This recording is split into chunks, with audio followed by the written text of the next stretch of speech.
Hey everyone, Jamie Lenhart. I get to give you the devotion for the first one of this week, based off Steve's Palm Sunday message, and it was all around the mis-expectations or the incorrect expectations that the Jewish people, the Israelites, had about Jesus, about their Messiah. And as Steve went into this message, he started off talking about Jesus coming into the city on that Palm Sunday, as we refer to it, of they're welcoming in, they're cheering, they're saying, Hosanna to the Son of David, and blessed is he who comes in the name of the Lord. They're celebrating, they're excited, because they think this conquering hero is coming in and is going to throw off the shackles of Roman rule, and they're finally going to have their own country again, their own people, and they're going to be free from all that what they viewed as oppression, which was oppression, is that they would be free from it all again, which wasn't a bad expectation to have. It was understandable, but it wasn't who Jesus was, and it wasn't what he was coming to do. And it's interesting because they had a misunderstanding of who he was. I think we still have misunderstandings of who he is. We have misunderstandings of who God is. We have misunderstandings of the things that he's told us, the things that maybe have been spoken into our lives. We add our own interpretation and our own understanding to it. And sometimes it's right, and I'm not discounting that, but also sometimes it's just a little bit off. And it's kind of like, if you start drawing a line on an angle that's just a little bit off from that original line, it starts veering farther and farther over time. And suddenly we're really far away from where it originally was. And I'm not saying this in some big negative thing. It's just sometimes we get a little off course. And we build our expectations and our understanding around that.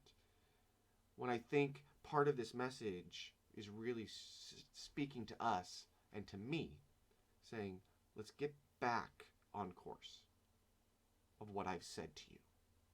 Let's get back to the foundation of who I am, who Jesus Christ is. And let's let go of our previously created expectations. And let's learn to live in a life that is filled with Christ.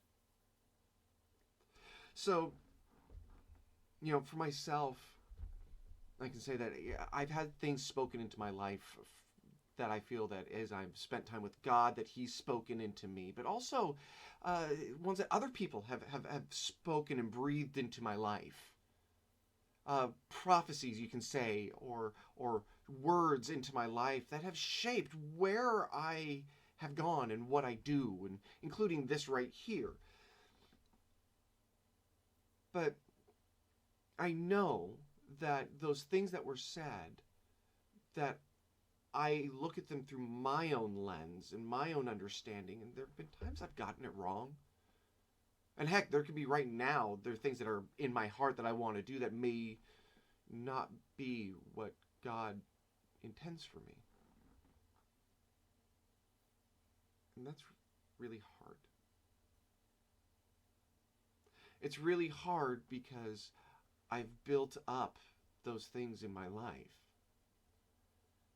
And I've built up that desire for those things. And it may never be. And right now we're living in a time of just expectations are being shattered constantly. And I would say not necessarily in a good way, it feels like. I don't think a lot of us expected to be working from home, trapped with our family, with all the distractions and all the difficulties when we had a way that we did things. We weren't expecting to have to handle so much of the education of our kids, and since they can't go to school, we weren't expecting to maybe be out of a job and to be wondering what's going to happen next.